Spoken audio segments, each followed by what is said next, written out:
Hello everyone, welcome to my channel. मेरा नाम है अभिषेक और मैनवाल्स फिज़िक्स में आप लोगों का स्वागत है। ठीक है, आज हम जो करेंगे वो है क्लास 12th का जो इलेक्ट्रिक फील्ड वाला चैप्टर है उसका हम वन शॉट रिवीजन करेंगे।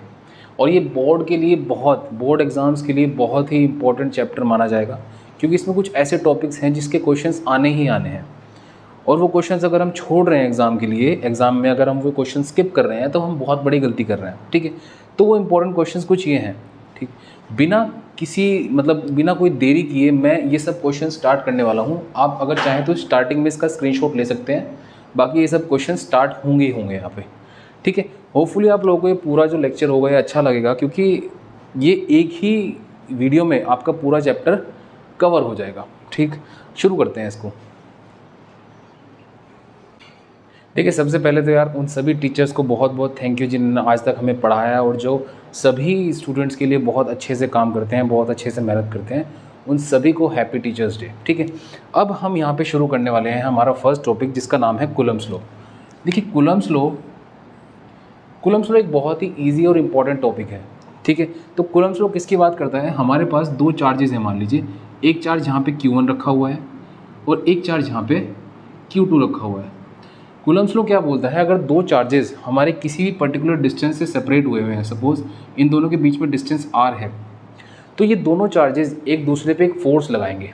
ठीक है, वो फोर्स रिपल्सिव फोर्स भी हो सकती है, वो फोर्स अट्रैक्टिव फोर्स भी हो सकती है। अब वो जो फोर्स है जिसकी बात की जा रही है उसको बोलते हैं कूलम्बिक फोर्स। कूलम्बिक फोर्स को हम Fc से डिनोट करेंगे। ठीक, अब ये जो कूलम्बिक फोर्स है इन दोनों चार्जेस के बीच में, वो किस तरह से डिपेंड करती है किन किन फैक्टर्स पे।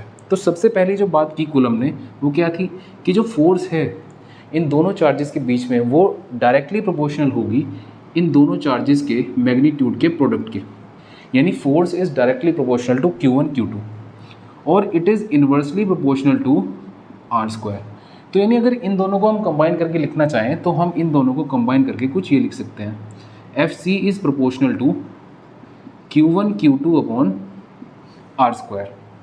ठीक है, अब हमें पता है जब भी हमारे पास प्रोपोर्शनलिटी आता है और उस प्रोपोर्शनलिटी को जब हम हटाते हैं तो हमारे पास एक कांस्टेंट आता है। तो यहाँ पे जब हम इस प्रोपोर्शनलिटी को हटाएंगे तो हमारे पास एक कांस्टेंट k आएगा और यहाँ पे हम Q1 into Q2 upon r² लिखेंगे। ठीक है, इतनी बात। अब यही k कहलाता है इलेक्ट्रोस्टैटिक कांस्टेंट। यानी ये k क्या है? इस k का नाम है इलेक्ट्रोस्टैटिक कांस्टेंट। और इस k की जो वैल्यू होती है वो होती है 1/4πε0। यानी ये वैल्यू अगर हम यहाँ पे पुट करें तो Fc 1/4πε0 Q1 into Q2 upon r² हमारे पास ये फोर्स आ जाती है। ठीक है, यानी कूलम्ब्स लॉ देखिए इतनी ही बात कर रहा है और ये इतनी छोटी सी बात बहुत ही इंपॉर्टेंट है एग्जाम के पर्सपेक्टिव से। तो कूलम्ब्स लॉ जब बोल रहा है कि भाई हमारा जो फोर्स है दो चार्जेस के बीच में वो इन चीज़ों पे डिपेंड कर रहा है, इसके प्रोडक्ट के चार्जेस के और इन्वर्सली प्रोपोर्शनल डिस्टेंस के स्क्वायर के। और एट द एंड हमारे पास ये एक्सप्रेशन बन गया है। यहाँ पे देखिए कितना सुंदर एक्सप्रेशन है और कितना ईजी एक्सप्रेशन है। अब इस एक्सप्रेशन की हेल्प से हम पता कर सकते हैं कि फोर्स जो दो चार्जेस के बीच में लग रही है वो अट्रैक्टिव फोर्स है या रिपल्सिव फोर्स है। ठीक है, आज तक हम बचपन से पढ़ते आ रहे हैं दो लाइक चार्जेस, अगर ये एक पॉजिटिव चार्ज है ये एक पॉजिटिव चार्ज है तो एक दूसरे से गुस्सा रहेंगे यार, ये एक दूसरे को रिपेल करेंगे। या फिर अगर ये नेगेटिव है और ये नेगेटिव है तो ये भी एक दूसरे को रिपेल करेंगे। लेकिन अगर एक पॉजिटिव है और एक नेगेटिव है तो ये एक दूसरे को अट्रैक्ट करते हैं। Opposite charges attract each other. ठीक है, ये हम बचपन से पढ़ते आए हैं। अब ये चीज़ यहाँ पे कैसे लग रही है ये देखते हैं। अब हमारे पास हमारा जो फोर्स का एक्सप्रेशन आया वो ये आया। अब मैं कंसिडर कर रहा हूँ जो हमारा जो Q1 चार्ज है वो कैसे चार्ज है, वो एक पॉजिटिव चार्ज है, इसको पॉजिटिव Q1 बोल देते हैं। और जो Q2 चार्ज है ये भी एक पॉजिटिव चार्ज है, Q2 बोल देते हैं इसको। या फिर ये एक नेगेटिव चार्ज है और ये भी एक नेगेटिव चार्ज है। ठीक है, तो मैं भी एक ऐसा केस ले रहा हूँ जिसमें हमारे पास लाइक चार्जेस हैं। तो लाइक चार्जेस वाले केस में जो फोर्स दोनों चार्जेस के बीच में लग रही होगी वो जो हम डिफाइन करते हैं कि वो रिपल्सिव फोर्स होगी, उसका मीनिंग क्या है समझते हैं। यानी अगर मैं ये वाला एक्सप्रेशन यहाँ पे लिखूँ तो मेरे पास Fc क्या है 1/4πε0। अब देखिए Q1 क्या है यहाँ पे पॉजिटिव Q1 और Q2 क्या है पॉजिटिव Q2 अपॉन r²। तो एट द एंड जो मेरे पास आंसर आ रहा है यहाँ पे पॉजिटिव आ रहा है। एक केस और देखते हैं जिसमें नेगेटिव नेगेटिव चार्ज है मेरे पास। अब इस केस में एफ सी क्या आएगा, 1/4πε0 नेगेटिव Q1 और नेगेटिव Q2 अपॉन R²। और यहाँ पे फाइनली जो मेरा आंसर आएगा वो भी पॉजिटिव आंसर ही आएगा। यानी जब भी हमारे पास लाइक चार्जेस होंगे, या तो दोनों पॉजिटिव या दोनों नेगेटिव, तो मेरा जो फोर्स होगा उनके बीच में वो पॉजिटिव से रिप्रेजेंट करेंगे हम। और पॉजिटिव फोर्स को ही हम रिपल्सिव फोर्स बोलते हैं। जब दो चार्जेस के बीच में पॉजिटिव आ रही है फोर्स, इसका मतलब है वो रिपल्सिव फोर्स है। ठीक है, अब अगर रिपल्सिव फोर्स है तो अट्रैक्टिव फोर्स को भी हम किसी तरीके से रिप्रेजेंट कर सकते होंगे। तो उसको रिप्रेजेंट करने का तरीका कुछ ये है। अब मैं कंसिडर कर लेता हूँ मेरे पास एक पॉजिटिव Q चार्ज है Q1 और एक नेगेटिव Q2 चार्ज है, और इन दोनों के बीच में डिस्टेंस R है। ठीक है, इन दोनों के बीच में डिस्टेंस R है। तो मैं FC को क्या बोलूँगा, 1/4πε0 plus Q1 minus Q2 upon R²। तो एट द एंड यहाँ पे आंसर जो आएगा वो नेगेटिव में आएगा। तो यानी जब भी हमारे पास अपोजिट चार्जेस होंगे तो उनके बीच में जो फोर्स होगी वो नेगेटिव होगी, और नेगेटिव फोर्स को ही हम अट्रैक्टिव फोर्स बोलते हैं। जब भी फोर्स की नेगेटिव वैल्यू होगी तो अट्रैक्शन होगा इसके बीच में, जब भी फोर्स की पॉजिटिव वैल्यू होगी तो रिपल्शन होगा इसके बीच में। तो ये इतनी सी बात थी, देखिए कूलम्स लॉ की, और बच्चे इस चीज़ को स्किप कर देते हैं, पता नहीं क्यों। ये इतना इजी कॉन्सेप्ट है, बहुत ही इजी और इम्पॉर्टेंट कॉन्सेप्ट है। ठीक है, अब मैं बात करूँ अगर इसकी, ये तो हमारी होगी कि रिपल्सिव फोर्स कौन सी है और अट्रैक्शन, मतलब रिपल्सिव किस तरह की फोर्स है और अट्रैक्शन किस तरह की फोर्स है, वो हमने न्यूमेरिकली हमने इसमें देख लिया है। ठीक है, अब अगर मैं बात करूँ कूलम्स लॉ की वेक्टर फॉर्म की, तो कूलम्स लॉ की वेक्टर फॉर्म की बात भी बहुत ज़रूरी है यार। तो उस बात को भी कर डालते हैं फिर, अगर ज़रूरी है तो मेरे पास हमारी बेसिक फिगर थी वही रखते हैं और उसी को डिस्कस करते हैं।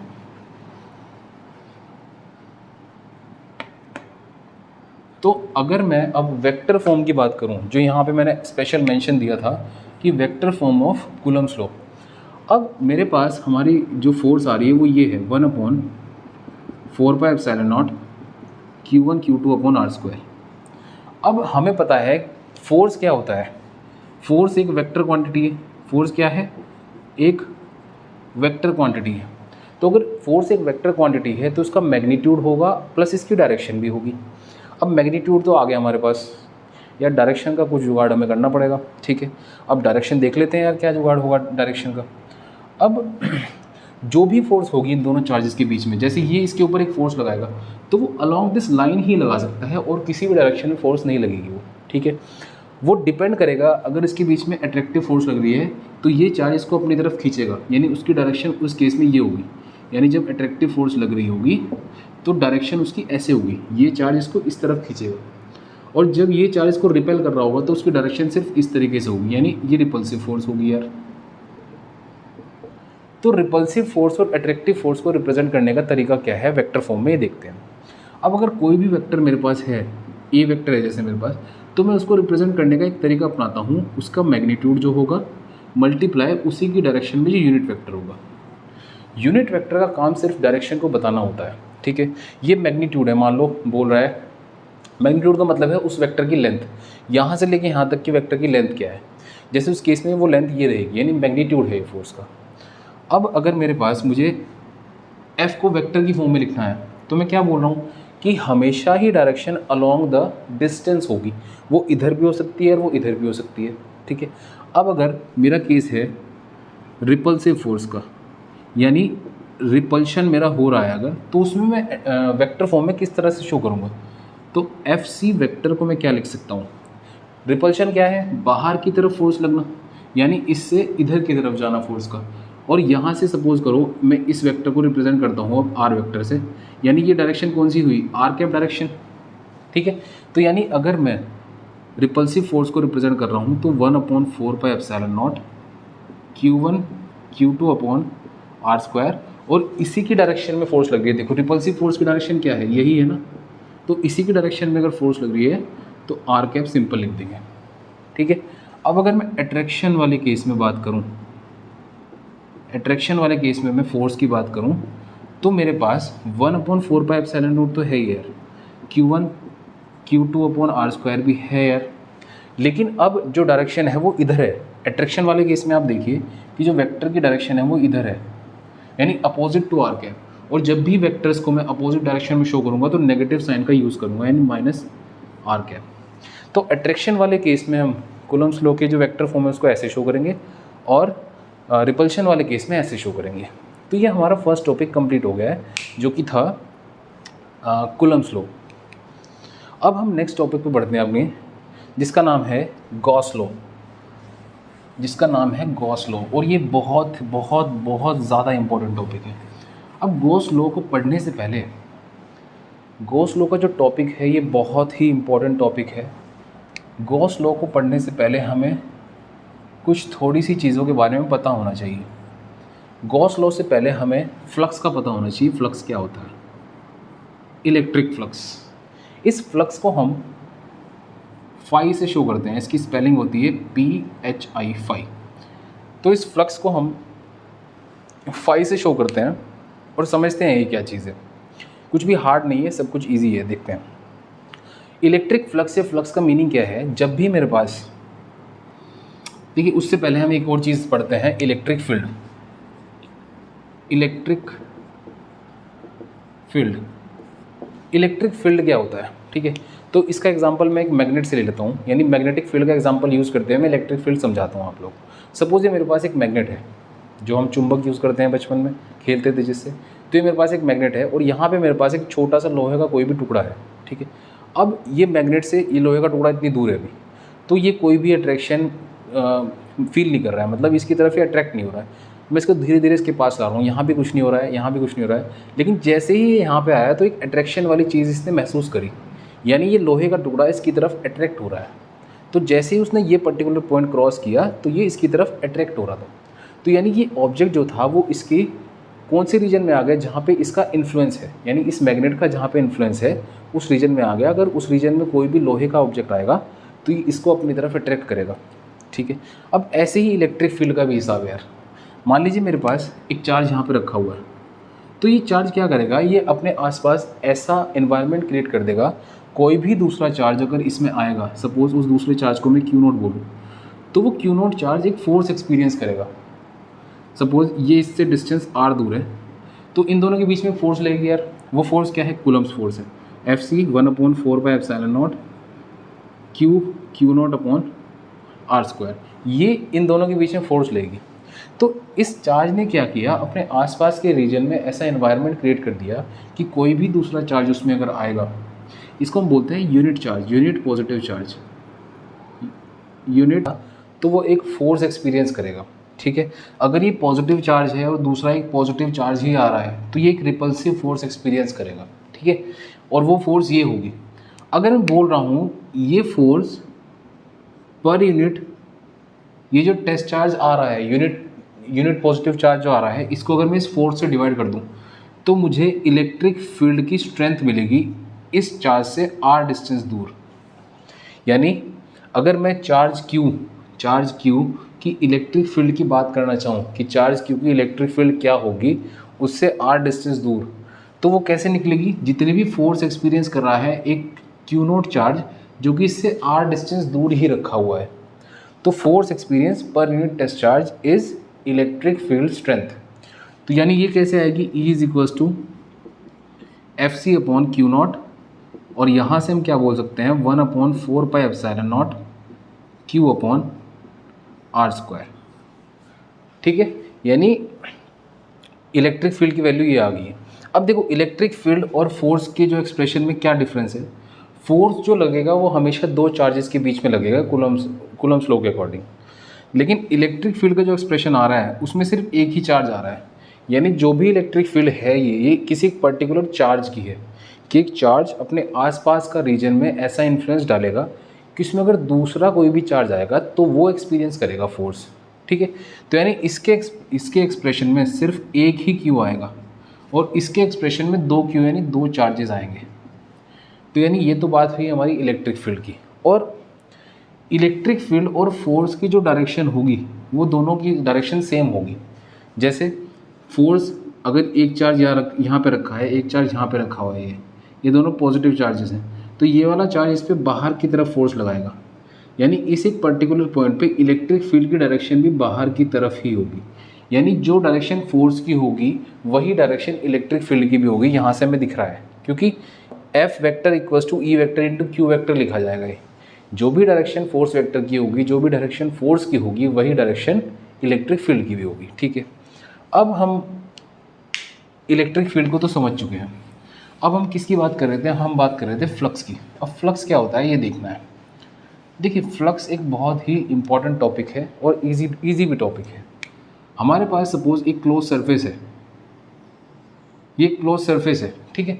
अब फ्लक्स को कैसे डिफाइन करते हैं कि इस क्लोज सरफेस में से कितनी number of electric field lines pass हो रही है, कितनी number of electric field lines यहाँ से पास हुई, वही क्या दर्शाता है? हमारा फ्लक्स। इलेक्ट्रिक फ्लक्स का मतलब यही है।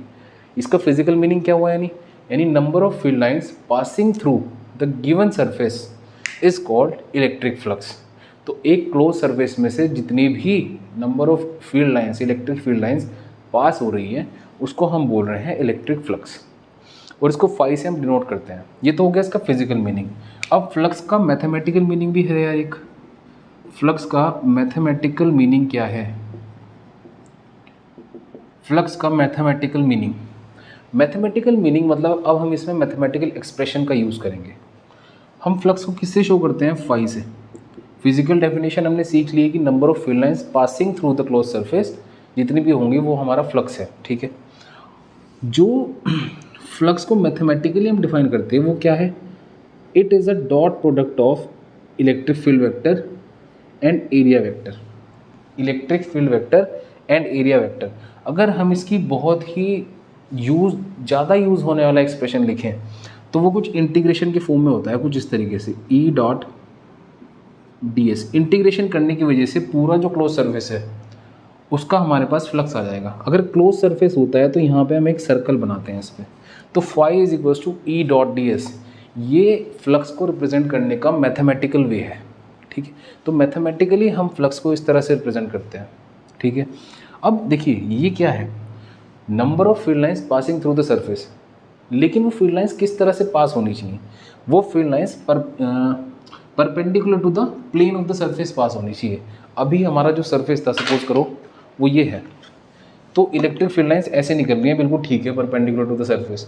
लेकिन एक केस ऐसा भी हो सकता है कि अब इलेक्ट्रिक फील्ड लाइंस ऐसे हो जाएं, यानी इलेक्ट्रिक फील्ड लाइंस अब ये वाला केस ना बना के एक दूसरा केस बना रहे हैं। देखो ये तो सिंपल केस था हमारा, ये हमारा सरफेस था और इसमें से इलेक्ट्रिक फील्ड लाइंस ऐसे निकल रही थी, इसमें से इलेक्ट्रिक फील्ड लाइंस ऐसे पास हो रही थी। तो ये तो सिंपल केस था कि परपेंडिकुलर टू द सरफेस पास हो रही हैं। लेकिन यही फील्ड लाइंस अब, अगर ये हमारा सरफेस है, यही फील्ड लाइंस अब कुछ एंगल पे पास हो रही हैं, यानी अब ये इसके साथ कुछ एक पर्टिकुलर एंगल बना रही है। पहले इसके नॉर्मल के साथ जो ये सरफेस होगा, जैसे ये सरफेस है, समझिए इसको, ये सरफेस है हमारा, तो इस सरफेस का नॉर्मल भी इसी डायरेक्शन में है, यानी नॉर्मल और इलेक्ट्रिक फील्ड के बीच का डायरेक्शन एंगल कितना हुआ? इस केस में वो थीटा कितना हुआ? 0 डिग्री हुआ। लेकिन इस केस में देखिए ये हमारा सरफेस है और ये इसका नॉर्मल होगा बिल्कुल सीधा, तो यानी नॉर्मल और इलेक्ट्रिक फील्ड के बीच में एंगल कितना बन रहा है? थीटा बन रहा है। तो इस तरह के केसेस में हम इलेक्ट्रिक फील्ड का वो कंपोनेंट कंसीडर करेंगे जो कि इस प्लेन के परपेंडिकुलर होगा। अब अगर इलेक्ट्रिक फील्ड की डायरेक्शन ये है और ये थीटा है, तो इसका एक कंपोनेंट तो ये होगा E cos थीटा और एक कंपोनेंट ये होगा E sin थीटा। तो कौन सा कंपोनेंट इन दोनों में से इस प्लेन के परपेंडिकुलर है? सीधी सी बात है यार, E cos थीटा वाला। यानी इस केस में जो इलेक्ट्रिक फील्ड हम कंसीडर करेंगे वो क्या होगा? E cos थीटा वाली, क्योंकि वही उसके प्लेन के परपेंडिकुलर है। यानी अगर मैं सिंपली फ्लक्स को डिफाइन कर रहा हूँ, it is a product of electric field and area. तो यहाँ पे इलेक्ट्रिक फील्ड जब मैं बात कर रहा हूँ तो ये परपेंडिकुलर वाला केस है।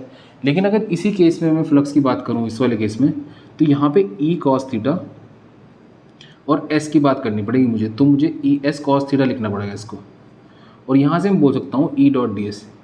ये वैल्यू जो मैंने लिखी वो इस तरीके से आई। मैं इलेक्ट्रिक फील्ड का हमेशा वही कंपोनेंट कंसीडर करूँगा जो इस सरफेस के, जो इस मतलब प्लेन है जो उसका, उसके परपेंडिकुलर है। ठीक है, इतनी बात आई थिंक ये आपको क्लियर होनी चाहिए।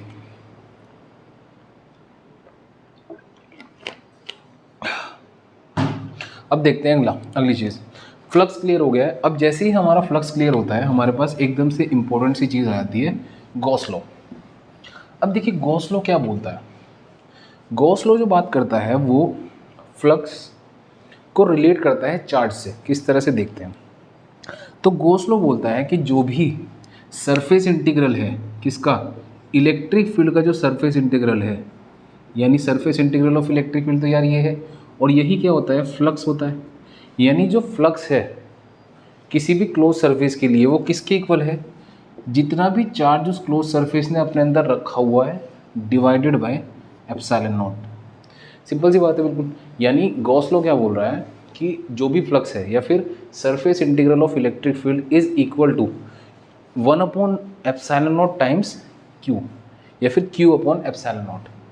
सीधी सी बात है। तो हमारा ये क्या है, सिंपल सी इक्वेशन, ये हमारा गॉस लॉ है।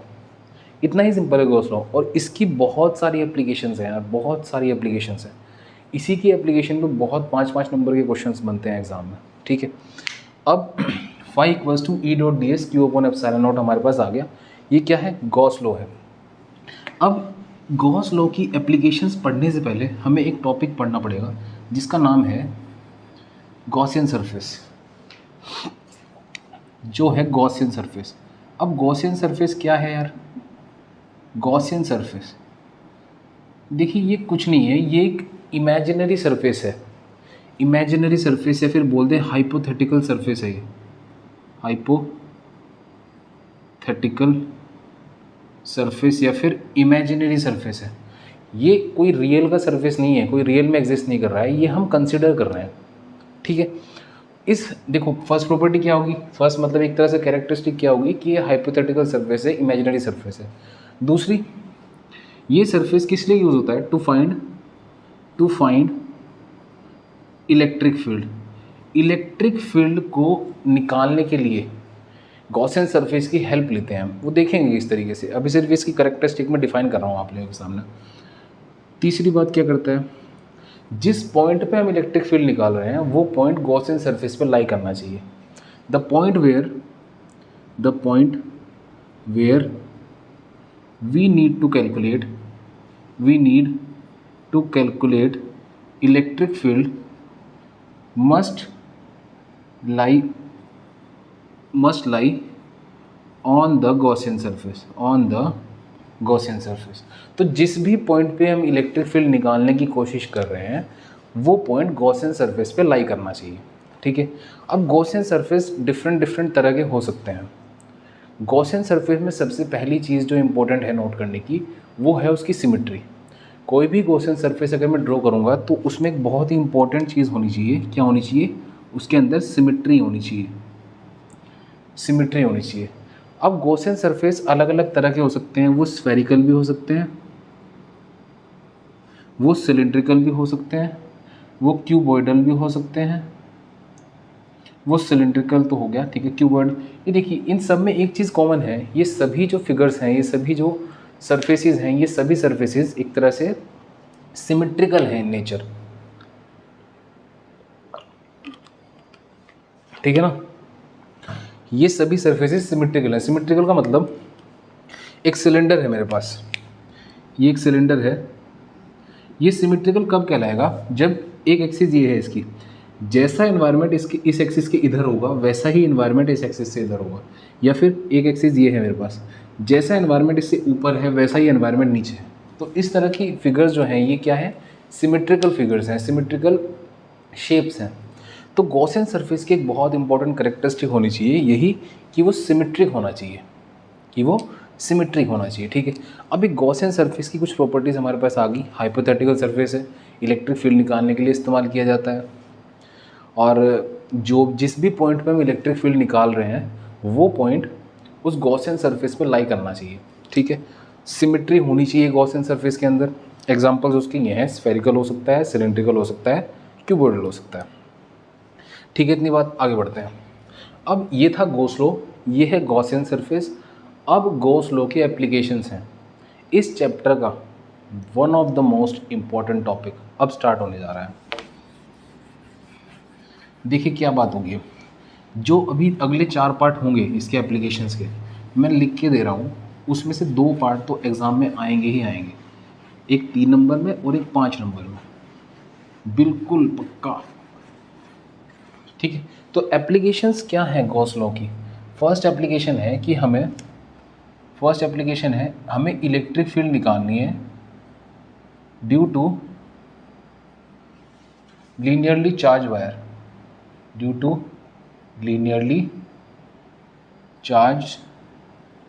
वायर, अब देखिए इलेक्ट्रिक फील्ड निकालनी है लीनियरली चार्ज वायर।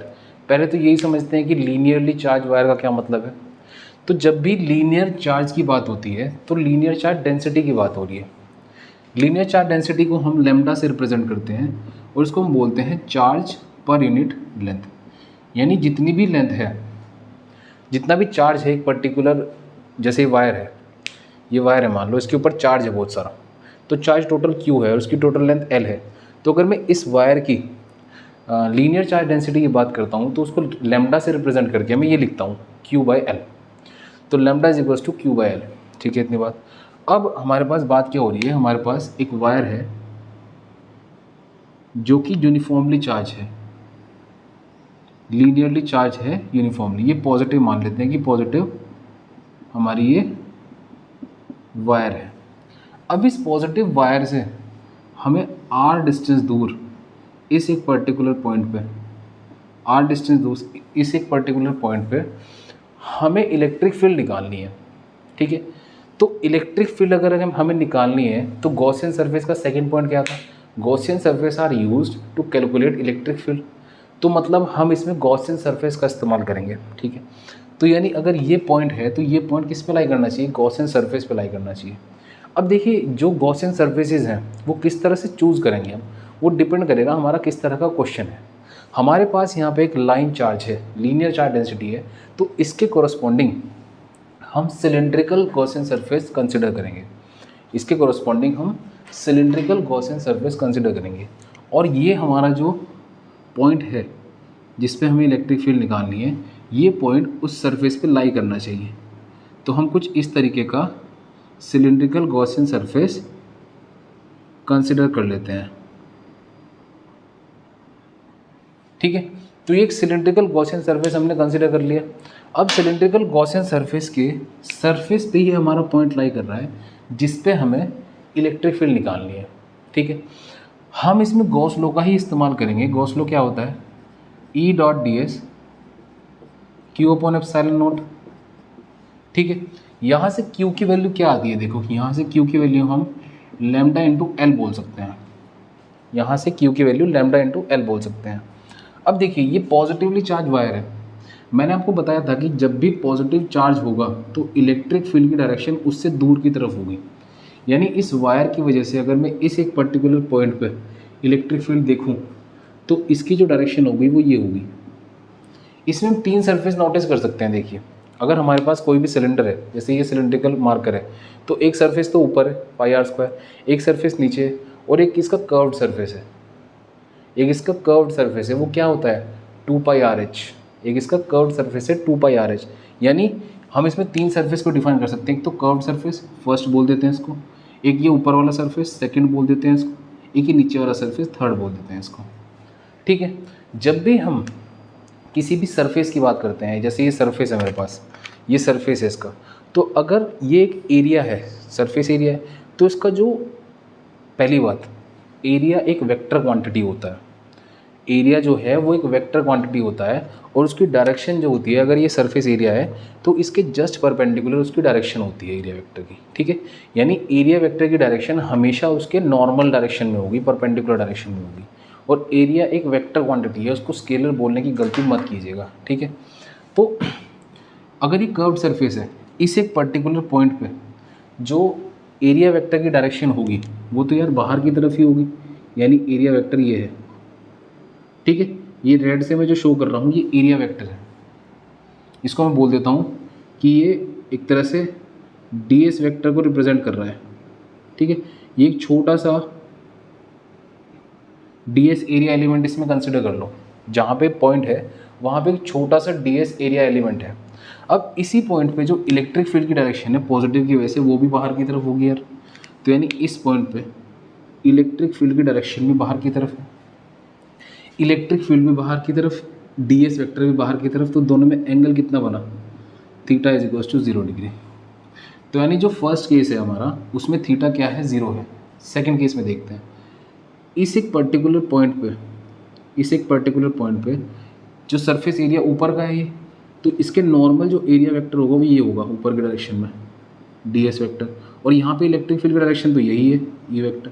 तो यहाँ पे थीटा कितना बना, 90 डिग्री। तो यानी सेकंड सरफेस के लिए थीटा कितना आ रहा है, 90 आ रहा है। ऐसी थर्ड सरफेस के लिए भी e तो ये होगा और ds नीचे की तरफ होगा इसी के परपेंडिकुलर। तो थीटा कितना आ रहा है थर्ड सरफेस में, 90 डिग्री। ठीक है, तो अगर मैं इस पूरे का टोटल ये लिखना चाहूँ, ये इंटीग्रल e डॉट ds है, इसको 3 पार्ट्स में लिख सकता हूँ, एक तो first surface, second surface, third surface. तो इंटीग्रेशन फर्स्ट सरफेस के लिए e dot ds cos 0 degree plus second surface के लिए e ds cos 90 degree plus third surface के लिए e ds cos 90 degree is equals to Q की जगह क्या लिखेंगे हम, lambda L upon epsilon naught. ठीक है, कॉस 90 0, तो ये दोनों टर्म तो हो गई 0, बचा क्या, सिर्फ ये वाला टर्म बच रहा है। तो इसको क्या लिखेंगे, e into D S cos 0 1 lambda L upon epsilon not. अब देखिए इलेक्ट्रिक फील्ड किस पे डिपेंड करती है यार, हमें पता है इलेक्ट्रिक फील्ड क्या होती है, 1/4 pi epsilon naught Q upon R square, यानी डिस्टेंस पे डिपेंड कर रही है। और यहाँ से लेके यहाँ तक का डिस्टेंस तो फिक्स है, यानी इलेक्ट्रिक फील्ड क्या है, कांस्टेंट वैल्यू है। यानी इलेक्ट्रिक फील्ड को हम इंटीग्रेशन से बाहर निकाल के और इसको ds बोल दें अगर, lambda L upon epsilon not. अब ds देखो क्या है, ये फर्स्ट वाला था जो कर्व्ड सरफेस की बात हो रही है, ये वाला ds है। अब अगर इसका पूरे का इंटीग्रेशन करूँ मैं, छोटे छोटे एलिमेंट जितने भी कर्व्ड सरफेस पे हैं, ठीक है, जैसे ये बॉटल है, इसका एक छोटा सा एरिया एलिमेंट मैंने कंसीडर किया और उसको मैं ऐड करता चले गया, पूरा इंटीग्रेट कर दिया, तो क्या बना, इसका कर्व्ड सरफेस एरिया बनाना, पूरे का कर्व्ड सरफेस एरिया बना।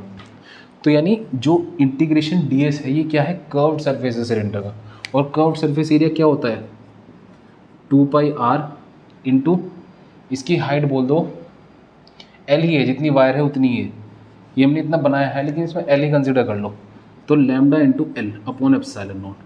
इसकी हाइट भी l ही कंसिडर कर लो कि हमारा सिलेंडर भी उतना ही लंबा है जितना वायर है। ठीक, तो l से तो l गया, यानी यहाँ से जो इलेक्ट्रिक फील्ड की वैल्यू आई वो क्या आई, lambda upon 2 pi epsilon naught r, 2 pi epsilon naught r। तो यानी इलेक्ट्रिक फील्ड की जो वैल्यू आई है वो ये आई है। ये फर्स्ट एप्लीकेशन है गॉस लॉ की, जो कि बहुत इंपॉर्टेंट है। ठीक है, अब हम देखते हैं हमारी सेकेंड। अब सेकेंड एप्लीकेशन देखिए क्या है, ये तो फर्स्ट होगी, इंपॉर्टेंट है, अच्छी खासी इंपॉर्टेंट।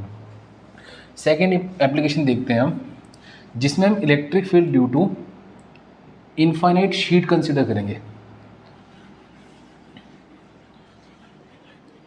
ये हमारे पास फर्स्ट एप्लीकेशन हो गई है।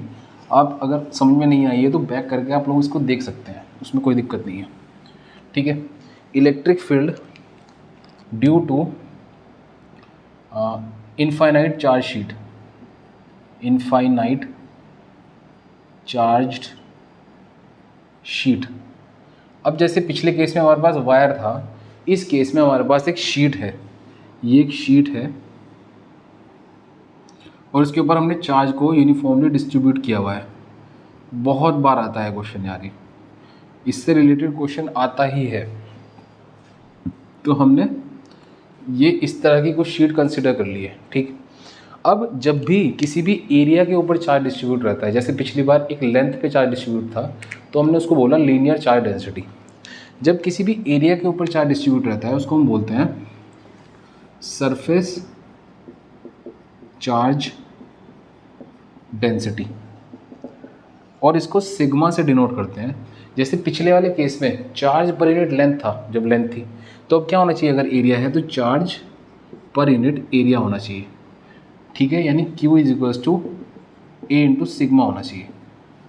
इतनी बात क्लियर है। A क्या है, जिस भी एरिया की बात कर रहे हैं उसका एरिया है बस वो, जैसे शीट है, अगर इसका एरिया A है तो उसी की बात हो रही है। तो ये चीज़ नोट करें, ये इंपॉर्टेंट है। ठीक है, इतनी बात। अब मेरे पास एक शीट है यहाँ पे, ये शीट थोड़ा सा साइड में बना लेता हूँ मैं, ताकि ये भी मुझे डब ना करना पड़े। ठीक है, यहाँ पे मेरे पास एक शीट है जिसके ऊपर पॉजिटिवली चार्ज हमने डिस्ट्रीब्यूट करा है, पॉजिटिव चार्ज, पूरी शीट पे पॉजिटिव चार्ज हमने डिस्ट्रीब्यूट किया हुआ है।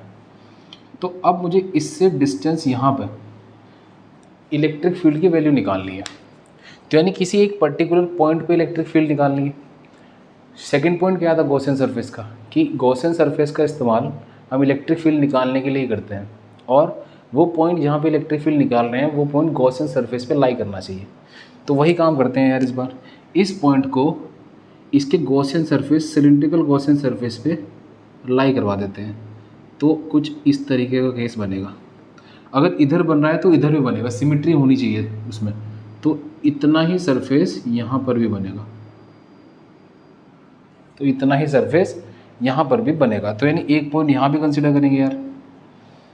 ठीक है, तो अब देखो ये शीट है अगर, और इसके भी 3 एरिया बनेंगे यार। एक तो first curve surface area, second ये वाला एरिया, थर्ड ये वाला एरिया। अब अगर पॉजिटिवली चार्ज शीट है तो इस एक पर्टिकुलर पॉइंट पे जो इलेक्ट्रिक फील्ड की डायरेक्शन होगी वो बाहर की तरफ होगी। इस एक पर्टिकुलर पॉइंट पे इलेक्ट्रिक फील्ड की डायरेक्शन ये भी बाहर की तरफ होगी।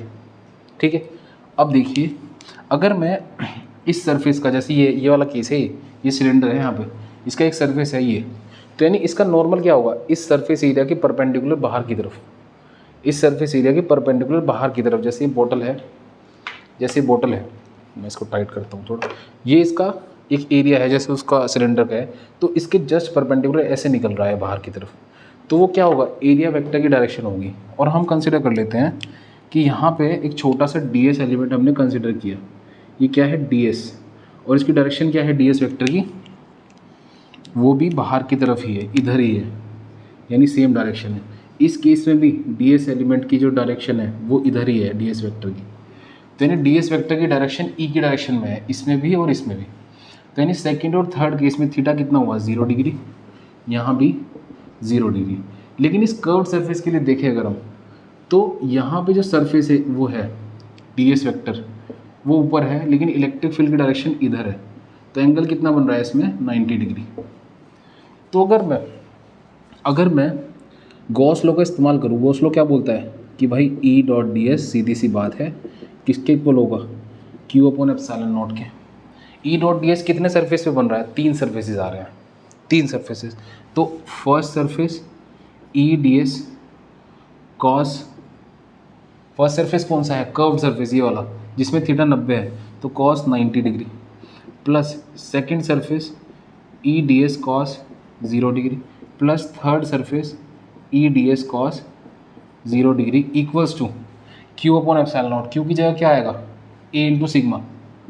A क्या है, इस शीट का एरिया, सिग्मा क्या है, इस शीट की सरफेस चार्ज डेंसिटी जो मैंने यहाँ पे मेंशन करी है। जब भी शीट के ऊपर चार्ज डिस्ट्रीब्यूट करेंगे तो उसकी सरफेस चार्ज डेंसिटी की बात करेंगे। तो A क्या है उसका एरिया, सिग्मा क्या है उसकी डेंसिटी, सरफेस चार्ज डेंसिटी। तो ये वाली टर्म तो 0 हो गई यार, तो ये बची। और ये दोनों भी इक्वल ही हैं क्योंकि यहाँ से लेके यहाँ तक सेम ही डिस्टेंस है, तो यानी इलेक्ट्रिक फील्ड की वैल्यू भी सेम होने वाली है। तो इन दोनों को मैं कंबाइन करके ऐसे लिख देता हूँ, E into D S is equals to A sigma. तो 2 into E integration D S A sigma. अब इंटीग्रेशन डी एस है, ये छोटा सा एलिमेंट है यहाँ पे इसके ऊपर, तो इंटीग्रेशन अगर मैं डी एस करूँगा तो छोटे छोटे एलिमेंट्स क्या बनाएंगे, पूरा टोटल एरिया ही तो बनाएंगे, ये वाला यार पूरा टोटल एरिया ही तो बनाएंगे। यानी 2 into a equals to A sigma, a से ए गया, सिग्मा अपॉन एप्सिलॉन नॉट भी है यहाँ पे यार, ये upon epsilon not, upon epsilon not, upon epsilon not और अपॉन एप्सिलॉन नॉट। तो यहाँ से इलेक्ट्रिक फील्ड की क्या वैल्यू बन रही है यार, सिग्मा अपॉन 2 एप्सिलॉन नॉट। बहुत इंपॉर्टेंट, बहुत मतलब बहुत इंपॉर्टेंट। ठीक है, तो इलेक्ट्रिक फील्ड कितनी आई, सिग्मा अपॉन 2 एप्सिलॉन नॉट, जो कि आप देख सकते हैं कि डिस्टेंस के इंडिपेंडेंट है। तो आप कितना भी डिस्टेंस कंसीडर करिए, इलेक्ट्रिक फील्ड हम ऐसे ही शो करेंगे, सिग्मा अपॉन 2 एप्सिलॉन नॉट। तो ये सेकेंड एप्लीकेशन हो गई है गॉस लॉ की। अब थर्ड एप्लीकेशन की बात करते हैं। थर्ड और फोर्थ एप्लीकेशन बहुत इंपॉर्टेंट, बहुत मतलब बहुत ज़्यादा ही इम्पोर्टेंट यार। इम्पोर्टेंट तो ये सभी है यार, ये मैं सभी के बारे में ये सेम ही बात बोल रहा हूँ। लेकिन थर्ड और फोर्थ सही में बहुत ज़्यादा इंपॉर्टेंट है। देखिए, electric field due to hollow sphere, hollow charge sphere, electric field due to hollow charge sphere. Hollow का मतलब है खोखला, कोई भी हमारे पास स्फीयर है वो खोखला है। एक मिनट, एक सेकंड रुकना ज़रा यार।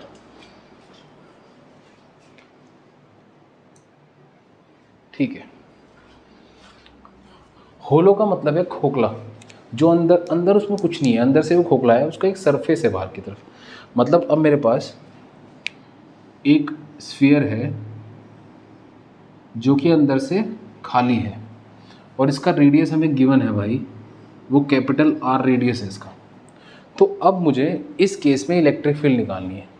अब देखो इसमें 3 केस बनेंगे यार, इसलिए इम्पोर्टेंट है ये, इससे अगला पार्ट। इसमें 3 केस बनेंगे कि पहला केस, इसमें फर्स्ट केस क्या बनेगा कि इसके स्फीयर के अंदर बताओ यार कितनी इलेक्ट्रिक फील्ड होगी, ठीक है। या फिर मैं बोलूँ कि स्फीयर के बाहर बताओ, चलो पहले स्फीयर से बाहर मतलब यहाँ पे किसी भी पॉइंट पे अगर मैं बोलूँ ये आर है डिस्टेंस, तो मतलब आर जो है ये पूरा, ये इसके रेडियस से बड़ा है।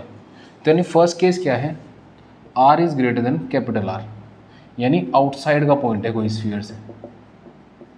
दूसरा केस क्या है, r equals to capital are, मतलब इसके सरफेस पे कोई भी पॉइंट है उस पर इलेक्ट्रिक फील्ड बतानी है, ठीक है, यानी ऑन द सरफेस। तीसरा केस क्या है, आर लेस देन आर है, यानी इनसाइड स्फीयर के अंदर। तो ये तीनों केसेस में हमें इलेक्ट्रिक फील्ड निकालनी है क्या होगी यार, ठीक है। अब इसके लिए भी हम गॉस लॉ का ही यूज़ करेंगे। गॉस लॉ का यूज़ किस तरह होगा अभी मैं देखता हूँ। देखो ये तो फर्स्ट केस सॉल्व करते हैं पहले तो यार। तो फर्स्ट केस क्या है, first case is when are is greater than R. When are is greater than R मतलब इस एक पर्टिकुलर पॉइंट पे मुझे इलेक्ट्रिक फील्ड निकालनी है। अगर किसी एक पॉइंट पे इलेक्ट्रिक फील्ड निकालनी है और हमें ये भी गिवन है कि इस पूरे स्फीयर के ऊपर चार्ज क्यू गिवन है, हमें इस पूरे स्फीयर के ऊपर प्लस क्यू चार्ज है, पूरे स्फीयर के ऊपर यूनिफॉर्मली चार्ज डिस्ट्रीब्यूट हुआ है, ठीक है। तो इस पॉइंट पे इलेक्ट्रिक फील्ड निकालनी है, मतलब अगर किसी एक पर्टिकुलर पॉइंट पे इलेक्ट्रिक फील्ड निकालनी है तो हम इसमें गॉसियन सरफेस का इस्तेमाल कर सकते हैं। और यहाँ पे कॉमन सेंस की बात है कि सिमेट्रिकल गॉसियन सरफेस यहाँ पे कौन सा बनेगा, एक स्फेरिकल सरफेस ही बनेगा यार। देखो अगर ये स्फीयर ना लगे तब भी काम चला लेना, लेकिन लग रहा होना चाहिए यार। ये तो बहुत ही ख़राब बना है यार, एक सेकंड लगवा देते हैं इसको। तो ये हमारा स्फीयर बनेगा कुछ इस तरीके का, देख लेना बन गया होगा ठीक ठाक। अब ये भी एक, ये क्या बना, गॉसियन सरफेस बना। तो गॉसियन सरफेस सिमेट्रिक होना चाहिए, ये थोड़ा सिमेट्रिक नहीं दिख रहा है लेकिन काम चल सकता है, ठीक है। इस एक पर्टिकुलर पॉइंट पे हमें इलेक्ट्रिक फील्ड निकालनी है, ये हमारा पॉइंट गॉसियन सरफेस पर लाई करना चाहिए और वो कर रहा है, ठीक। हम कंसिडर करते हैं ये क्या है, एक छोटा सा एरिया एलिमेंट है ds। इस ds एरिया एलिमेंट की जो डायरेक्शन होगी वो ये होगी यार, सीधी सी बात है, इसके जस्ट परपेंडिकुलर बाहर की तरफ।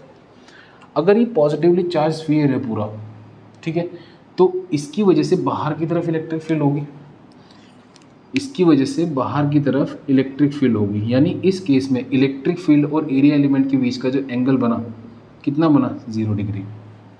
कितना बना, 0 डिग्री, ठीक है।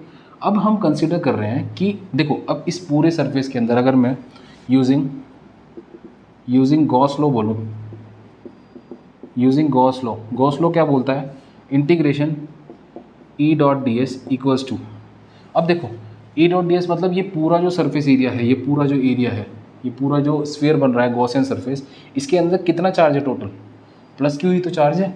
तो हमने गॉस लॉ को जब डिफाइन किया था तो यही तो बोला था कि जो सरफेस इंटीग्रल होगा इलेक्ट्रिक फील्ड का वो किसके इक्वल होगा, जितना भी चार्ज एक क्लोज सरफेस अपने अंदर रखे हुए हैं डिवाइडेड बाय एप्सिलॉन नॉट, तो यानी Q upon epsilon not.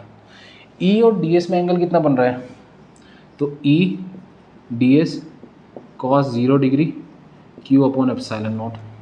Cos 0 1 होता है, यानी E into integration D S Q upon epsilon not. देखो डी एस क्या है, इस स्फीयर का सरफेस एरिया, और स्फीयर का जो सरफेस एरिया होता है वो क्या होता है, 4 pi r square q upon epsilon naught. R कौन सा लेंगे, ये वाला आर आएगा देखो इसमें, क्योंकि हमारा ये बड़े वाला जो गॉसियन सरफेस है इसकी बात होगी अभी, और इस केस में आर हमारा ये है, यानी इसका जो सरफेस एरिया आएगा वो 4 पाई आर स्क्वायर आएगा स्मॉल वाला। तो यहाँ से इलेक्ट्रिक फील्ड की जो वैल्यू आएगी वो आएगी 1/4 pi epsilon naught Q upon R square. तो यानी जब आर हमारा रेडियस से बड़ा है, यानी पॉइंट जो है वो स्फीयर के बाहर है, तो इस तरह से डिपेंड करेगा हमारा इलेक्ट्रिक फील्ड, यानी इस केस में E is inversely proportional to R square. ठीक है, अगर मैं R इक्वल्स टू आर की बात करूँ इसी केस में, R equals to capital R, तो मैं क्या करता हूँ कि इस एक पर्टिकुलर पॉइंट को, जो हमारा ये वाला पॉइंट था, इसको मैं यहाँ से यहाँ खिसका दूँ, अगर इसको मैं यहाँ से यहाँ खिसका दूँ, यानी R को मैं यहाँ से यहाँ ले आऊँ, पहले यहाँ था अब यहाँ ले आऊँ, यानी इतना हो जाएगा R, यानी R equals to capital R हो जाएगा। तो मैं सीधा सीधा अगर R equals to capital R रख दूँ तो मेरे पास सरफेस के ऊपर इलेक्ट्रिक फील्ड भी आ जाएगी। तो यानी इस केस में इलेक्ट्रिक फील्ड कितनी आएगी, 1/4 pi epsilon naught Q upon R square. तो दूसरा केस ये आ गया, ये कांस्टेंट वैल्यू है। देखो आर क्या है, एक फिक्स है, उसका जो रेडियस है स्फीयर का, होलो स्फीयर का, वो फिक्स है, तो यानी कांस्टेंट वैल्यू आई है हमारे पास। तीसरा केस देखो, तीसरा केस क्या है, तीसरा केस है हमारा जब हमारा जो आर है वो छोटा है किससे, रेडियस से, when r is less than R. तो यानी अब जो पॉइंट है हमारा वो इस स्फीयर के अंदर है। अब जो पॉइंट है थर्ड वाला, हमारा पॉइंट जो है वो स्फीयर के अंदर यहाँ पे है, कहीं पे यहाँ पे कंसिडर कर लो। अब अगर ये यहाँ पे है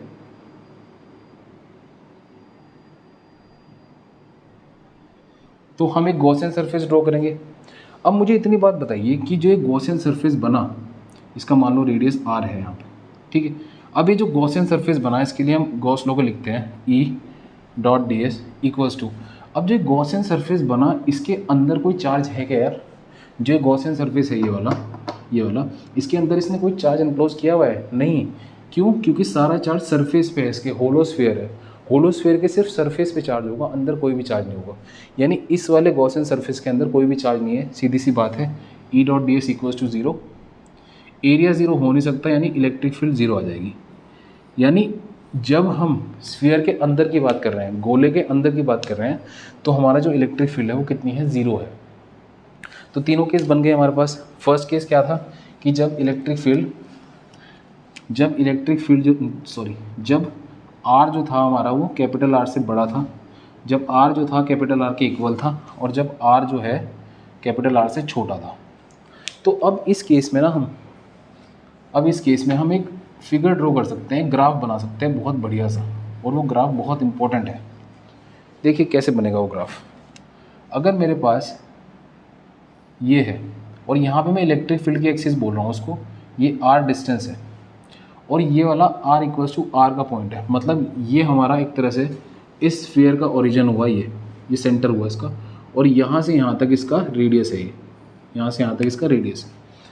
अब अगर मैं ग्राफ बनाऊँ इलेक्ट्रिक फील्ड का और इस डिस्टेंस का, जब R रेडियस से छोटा है, ये वाला केस, ये वाला, जब R रेडियस से छोटा है तो इलेक्ट्रिक फील्ड कितनी है अंदर, 0 है हमेशा।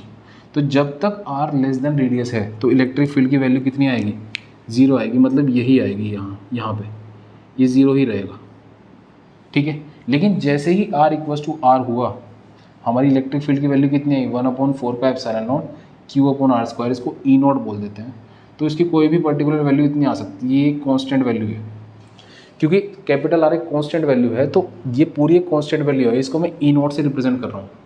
यानी जब R इक्वल्स टू R है तो इलेक्ट्रिक फील्ड की वैल्यू ये है, ठीक है। R इक्वल्स टू R पे इलेक्ट्रिक फील्ड की वैल्यू हमारी ये आई। अब जैसे ही हम R ग्रेटर देन R की तरफ बढ़ रहे हैं, मतलब अब इससे बड़ा हो रहा है, जो पॉइंट है वो हमारा स्फीयर से बाहर निकल गया, ठीक है, यानी इससे बाहर आ गया था पॉइंट, यानी R ग्रेटर देन R की बात कर रहे हैं। और जब R ग्रेटर देन R है तो इलेक्ट्रिक फील्ड जो है वो inversely proportional to R square है, वो inversely proportional to R square है। यानी इस पॉइंट के बाद जब R इंक्रीज़ होगा तो इलेक्ट्रिक फील्ड कुछ इस तरह से डिक्रीज़ होगी।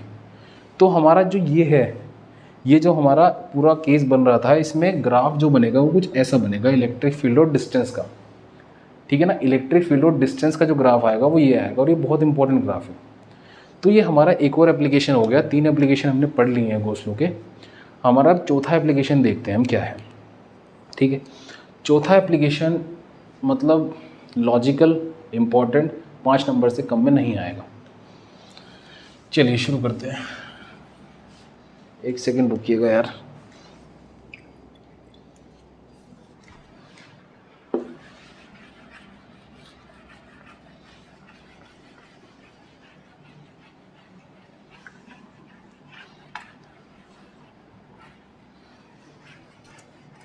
चौथा एप्लीकेशन जो है ना हमारा, उसमें हम स्फीयर का ही केस लेंगे, लेकिन कौन सा है, सॉलिड स्फीयर होगा।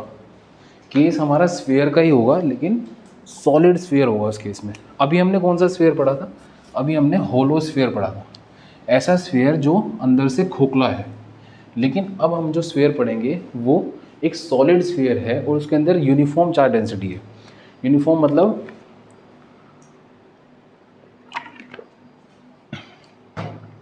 अब एक स्फीयर है तो उसमें वॉल्यूम चार्ज डेंसिटी होगी, क्योंकि स्फीयर क्या है, 3 डायमेंशन फिगर है और उसकी वॉल्यूम है कुछ। तो ये कौन सा केस है, 4th प्रॉपर्टी है, एप्लीकेशन है, electric field for uniform solid sphere. Electric field for uniform solid sphere. Uniform solid sphere का मतलब है एक ठोस बॉल है हमारे पास पूरी, जिसके अंदर यूनिफॉर्म चार्ज डिस्ट्रीब्यूशन है। और जब भी हम वॉल्यूम के चार्ज डिस्ट्रीब्यूशन की बात करते हैं तो उसके कोरस्पॉन्डिंग हमारे पास वॉल्यूम चार्ज डेंसिटी आता है। वॉल्यूम चार्ज डेंसिटी को हम रो से रिप्रेजेंट करते हैं, और वो चार्ज पर यूनिट वॉल्यूम होता है। सिंपल है, चार्ज पर unit volume, volume charge density, ठीक है। अब हमारे पास देखिए, हाँ ठीक है चलो, अब हमारे पास एक स्फीयर है, लेकिन इस बार जो हमारा स्फीयर है वो एक सॉलिड स्फीयर है। पिछली बार जो हमारा स्फीयर था वो एक होलो स्फीयर था, इस बार जो हमारा स्फीयर है वो सॉलिड स्फीयर है।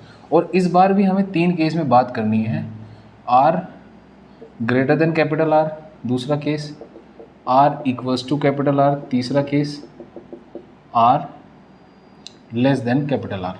मतलब एक बार तो हम स्फीयर से बाहर होंगे, एक बार स्फीयर के सरफेस पे होंगे, एक बार स्फीयर के अंदर होंगे, और तीनों ही केसेस में हमें इलेक्ट्रिक फील्ड की वैल्यू निकालनी है, ठीक है। तो पहले हम ये सॉल्व कर लेते हैं यार, ठीक है।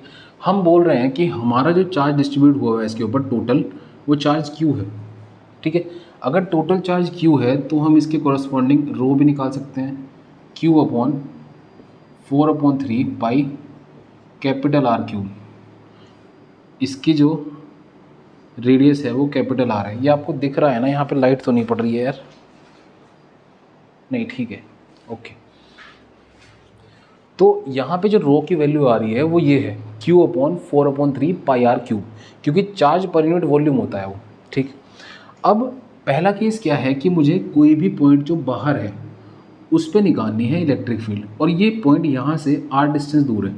यानी पहला केस है r ग्रेटर देन रेडियस, जब रेडियस से बड़ा है r, उस एक पर्टिकुलर पॉइंट पे मुझे इलेक्ट्रिक फील्ड निकालनी है। अब अगर इस एक पर्टिकुलर पॉइंट पे इलेक्ट्रिक फील्ड चाहिए है तो इसके कॉरस्पॉन्डिंग एक गॉसियन सरफेस ड्रॉ करेंगे यार, एक गॉसियन सरफेस ड्रॉ करते हैं। ये हमारा गॉसियन सरफेस पिछली बार से तो थोड़ा सा ठीक बना है यार, ये है ना, हाँ ठीक ठाक ही है, बस ज़्यादा कुछ ठीक भी नहीं है। इसको ठीक करेगा यहाँ से तो थोड़ा सा ठीक हो सकता है, ठीक है। तो ये हमारा एक गॉसियन सरफेस बन गया है, स्फेरिकल, ठीक। इस एक पर्टिकुलर पॉइंट पे मुझे इलेक्ट्रिक फील्ड निकालनी है, और ये पॉइंट हमारा गॉसियन सरफेस पे लाई कर रहा है, तो ठीक है, अच्छी बात है हमारी, ठीक। अब इस पॉइंट के कॉरस्पॉन्डिंग एक छोटा सा एलिमेंट मान लेता हूँ एरिया का, ds।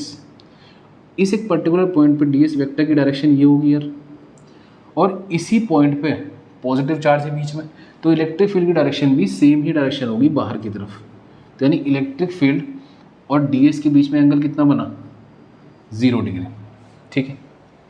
अब देखिए जो पूरा गॉसियन सरफेस है बाहर वाला, जिसका रेडियस स्मॉल r है, उसके अंदर कितना चार्ज एनक्लोज हुआ है, प्लस क्यू, यानी टोटल चार्ज हमारा प्लस क्यू इस बड़े वाले सरफेस के अंदर इनक्लोज हुआ है। ठीक है, तो हम क्या करते हैं इसमें गॉस लॉ यूज़ करते हैं, ई dot D S equals two plus Q upon epsilon naught. ठीक है, plus Q upon epsilon not, और इसको भी कर देते हैं E D S cos 0 degree इनके बीच में, तो क्यू अपॉन एप्सिलॉन नॉट। तो इसको ऐसे लिख सकते हैं हम, integration D S Q upon epsilon naught. ठीक है, अब यहाँ से हम बात अगर करें ई इंटीग्रेशन डी एस, वापस से वही बात आ गई, इंटीग्रेशन डी एस मतलब पूरे सरफेस का एरिया। ये जो डी एस इंटीग्रेशन लिखा हुआ है यहाँ पे, इतना पार्ट जो है ये, इसका मतलब क्या है, it is total surface area, total surface area of sphere, total surface area of sphere. देखो ये छोटे छोटे एलिमेंट्स अगर मैं ऐड करता जाऊँगा तो ये सारा क्या देगा मुझे, सरफेस एरिया पूरे में ऐड होगा तो क्या मिलेगा, surface area of sphere. Surface area of sphere क्या होता है, 4 पाई, अब यहाँ से लेके यहाँ तक का रेडियस कितना है, स्मॉल आर, तो 4 pi small r square equals to, अब क्यू की वैल्यू रखते हैं यहाँ से, तो यहाँ से क्यू देखो क्या आएगा, Q is equals to rho into 4/3 pi capital R cube, ये आएगा। ठीक है, अब तो ये वाली वैल्यू क्यू की यहाँ पे रखते हैं, तो rho into 4/3 pi capital r cube. ठीक है, तो 4 पाई से 4 पाई जा रहा है पूरा, तो यहाँ से इलेक्ट्रिक फील्ड क्या आ जाएगी, rho r cube upon 3 r square, और यहाँ पे एप्सिलॉन नॉट भी है भाई, ये एप्सिलॉन नॉट भी आएगा यहाँ पे।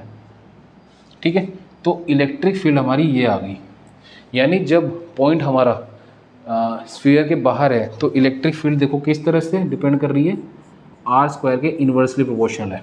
देखो रो भी कांस्टेंट, आर भी कांस्टेंट, 3 भी कांस्टेंट, एप्सिलॉन नॉट भी कांस्टेंट, बचा क्या सिर्फ स्मॉल आर स्क्वायर, क्योंकि स्मॉल आर चेंज हो सकता है, वेरिएबल है, तो स्मॉल आर स्क्वायर पे डिपेंड कर रहा है। दूसरा केस क्या आएगा,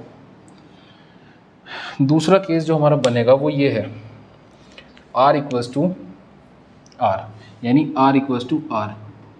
अब वही पिछली बार की तरह, अगर आर ये वाला पॉइंट है और आर इक्वल्स टू आर की बात कर रहा हूँ, तो मैं इस पॉइंट को खिसका के यहाँ पे ले आता हूँ, यानी अब आर इक्वल्स टू आर रख देता हूँ अगर मैं, तो मुझे सेकंड केस मेरा सॉल्व होकर मिल जाएगा। तो आर इक्वल्स टू आर यहाँ पे पुट कर देता हूँ यार, सिंपल, तो ई क्या आ जाएगा मेरा, rho into r cube upon 3 epsilon naught into r square, तो एक आर बचेगा सिर्फ यहाँ पे, तो rho r upon 3 epsilon naught. तो यानी देख सकते हैं आप, ये एक कांस्टेंट वैल्यू है, क्योंकि रो भी कांस्टेंट है, आर रेडियस भी कांस्टेंट है, 3 भी कांस्टेंट है, एप्सिलॉन नॉट भी कांस्टेंट है, तो पूरे सरफेस पे इस ई की वैल्यू कांस्टेंट रहेगी, वो इतनी है। ठीक है, अब थर्ड केस देखते हैं।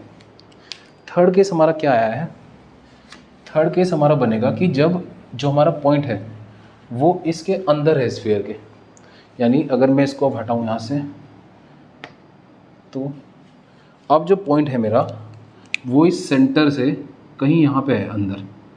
अब देखो एक बहुत ही इंटरेस्टिंग बात है, ये वाला जो केस है ये बहुत इम्पोर्टेंट है, किस लिहाज से इम्पोर्टेंट है देखते हैं। तो हमारा जो थर्ड केस है वो ये है, when are is less than capital R, this is important, when are is less than capital R, this is important. देखते हैं क्या। अब एक बात देखिए, अगर मेरे पास ये पानी है, इसमें अगर इस पानी की बात कर रहा हूँ जो इस बोतल में है, और इस ढक्कन में जो मैं पानी डाल रहा हूँ ये वाला, ये दोनों जो पानी है इन दोनों की डेंसिटी में कोई चेंज आएगा यार, कभी कोई डेंसिटी में चेंज आएगा? कभी नहीं आएगा। भले ही हम पूरे समुद्र की बात कर रहे हैं, उसकी डेंसिटी की बात करिए हमने, समुद्र में जो पानी है, और उसमें से एक बाल्टी निकाल ली हमने, उसकी डेंसिटी की बात कर रहे हैं, और एक चम्मच से पानी ले लिया, उसकी डेंसिटी की बात कर रहे हैं, तो इन तीनों ही केसेस में जो डेंसिटी है वाटर की वो सेम रहती है। ठीक है, तो डेंसिटी ऐसी चीज़ है जो एक तरह से उस मटेरियल की है, जो पानी है उसकी डेंसिटी है वो सेम रहेगी। अब कितना, एक बूंद ले लो, 1000 लीटर ले लो, कितना भी ले लो, लेकिन उसकी डेंसिटी सेम रहेगी। ऐसी यहाँ पे हमने मेंशन किया था कि ये हमारे पास एक यूनिफॉर्मली चार्ज स्फीयर है, सॉलिड स्फीयर है और यूनिफॉर्मली चार्ज है। ठीक है, यानी इसकी जो डेंसिटी है वो हमेशा सेम रहेगी, अगर मैं पूरे स्फीयर की बात कर रहा हूँ तब भी, और अगर इस छोटे से हिस्से की बात कर रहा हूँ जो यहाँ से लेके यहाँ तक की बात है, ये स्मॉल आर रेडियस है, इसकी डेंसिटी भी सेम रहेगी।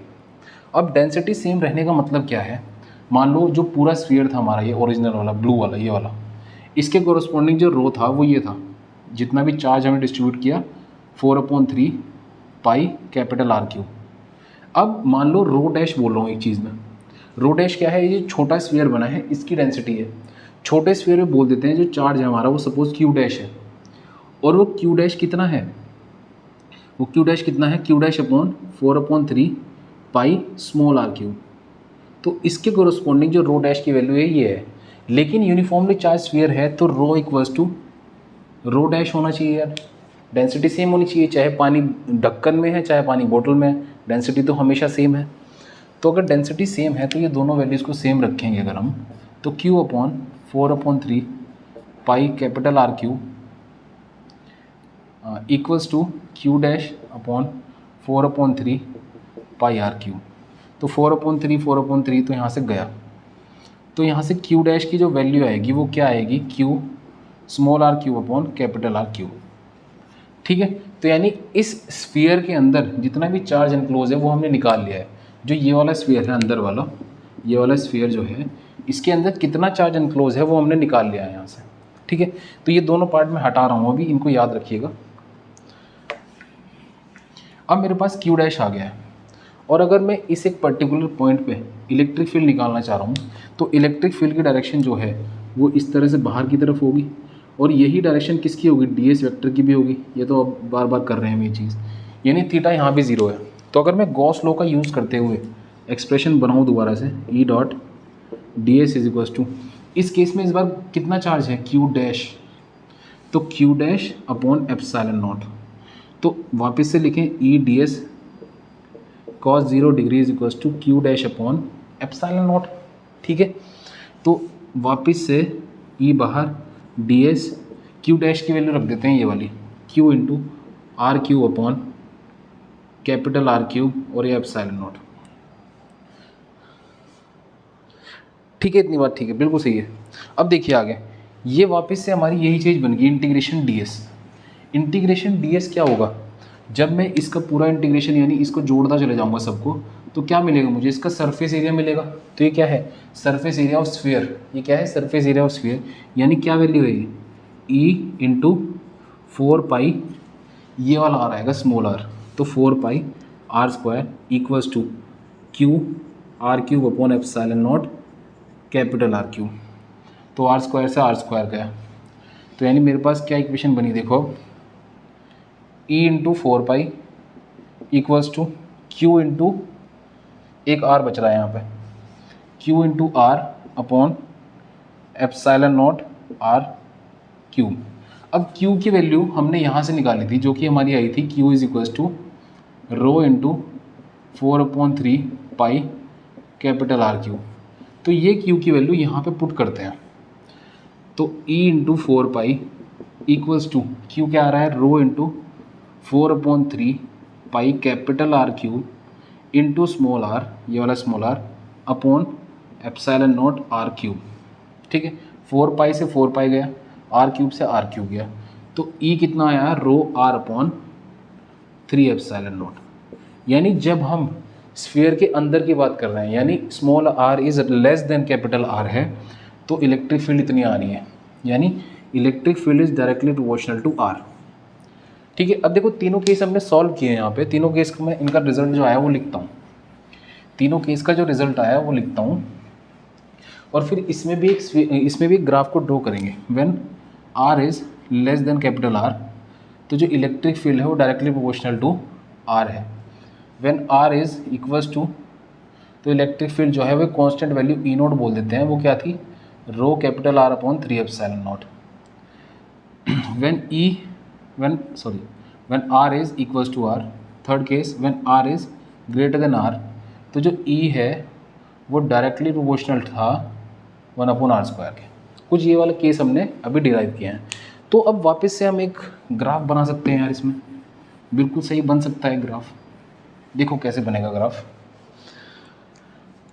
ये मेरे पास इलेक्ट्रिक फील्ड की एक्सिस, ये मेरे पास डिस्टेंस की एक्सिस, और ये डिस्टेंस कौन सा डिस्टेंस है, यहाँ से यहाँ तक का, ये suppose r equals to r है ये वाला पॉइंट। ठीक है, यानी ये तो हमारे स्फीयर का सेंटर, और यहाँ से लेके यहाँ तक उसका रेडियस। तो जब जो हमारा आर था वो इस कैपिटल आर से छोटा था, मतलब ये वाला केस, तो e is directly proportional to r है। यानी जब भी आर से छोटा रहेगा, ये मतलब कैपिटल आर से छोटा रहेगा स्मॉल आर, तो इलेक्ट्रिक फील्ड जो है वो स्मॉल आर के डायरेक्टली प्रोपोर्शनल रहेगी। यानी यहाँ तक तो ये बात चलेगी, ठीक है। यानी आर से, कैपिटल आर से जब भी स्मॉल आर छोटा होगा, यानी इस रीजन में होगा, तो मेरा ई जो है वो डायरेक्टली प्रोपोर्शनल टू आर है। और जैसे ही आर इक्वल्स टू आर आएगा तो इलेक्ट्रिक फील्ड एक वैल्यू अटेन कर लेगा, ये वाली, जिसको हम ई नॉट बोल रहे हैं, ये। तो ये वैल्यू इसने अटेन कर ली एक, ठीक है। अब जैसे ही आर ग्रेटर देन आर होगा, यानी इसके बाद अब आगे बढ़ेगा डिस्टेंस, तो जो ई है वो डिक्रीज़ होगा कैसे, आर स्क्वायर में, यानी inversely proportional to R square है, कुछ ऐसे ग्राफ बन जाएगा, ठीक है। ये ग्राफ कुछ ऐसा ही है। अगर ये बहुत इंपॉर्टेंट ग्राफ है, बहुत ज़्यादा इंपॉर्टेंट, ये पूरा क्वेश्चन बहुत इंपॉर्टेंट है, आपको लग रहा होगा देख के पूरा इंपॉर्टेंट क्वेश्चन है, ठीक है। तो ये एक बेसिक सा इंपॉर्टेंट स्ट्रक्चर था पूरे इस चैप्टर का, और होपफुली आप लोगों को ये समझ आ रहा है। और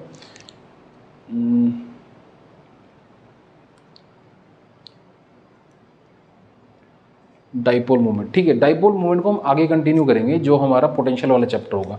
इस चैप्टर के लिए ये बहुत हो चुका है, और ये बहुत इंपॉर्टेंट पूरे टॉपिक्स का एक हमने सेट बनाया है। ये 4-5 टॉपिक अगर आप करेंगे तो इसमें से 1-2 क्वेश्चन आपको ज़रूर मिलेंगे ही मिलेंगे, ठीक है। तो thank you so much. Hopefully आप लोगों को ये अच्छा लगा होगा लेक्चर, और मैंने कोशिश की है कि एक ही लेक्चर में जितनी ज़्यादा इंपॉर्टेंट चीज़ें हो सकें उतनी ज़्यादा रखी जाए। तो मिलते हैं आपसे नेक्स्ट लेक्चर में, तब तक के लिए ध्यान रखिए, और happy teachers day to all the beautiful teachers, ठीक है। Bye bye, thank you. और हो सके तो इसको शेयर कीजिए और सब्सक्राइब कीजिए। बाय।